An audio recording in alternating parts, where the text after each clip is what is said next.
max span is a point of particular in a stock or the index where the writers will be in the lesser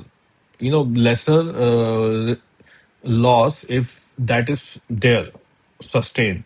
But if you want to see any stock which are right now below the max pain or above the max pain, you can come and see in this window. You have a filters if you want to see like particular stocks where the max pain is 43.50, but the stock is below it.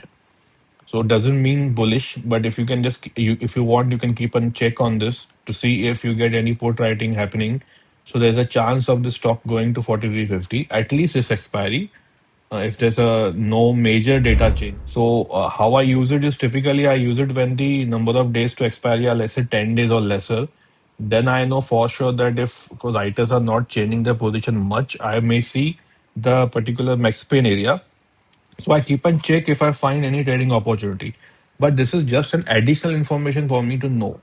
So if I am into any stock where the max pain is higher than the current price, let's say if I had a position in Axis right now and I want to continue, but if I see the max pain at 1300, so I want to write a call of higher strike or I want to hedge it, let's say with the ATM put.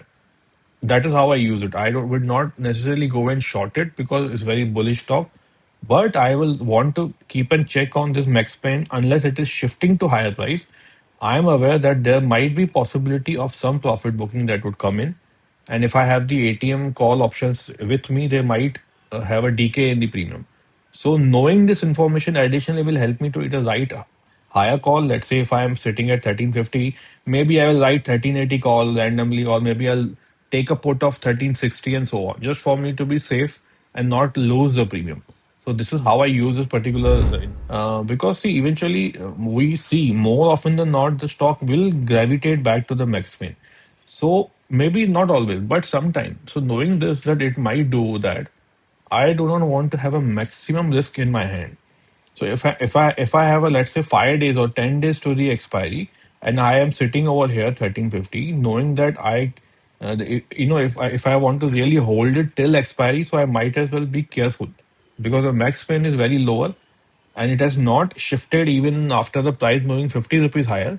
So I'll be very careful. This is how I use this particular screen. This does not give me trading decision, but also it gives me ability to continue in the trade or leave it over there.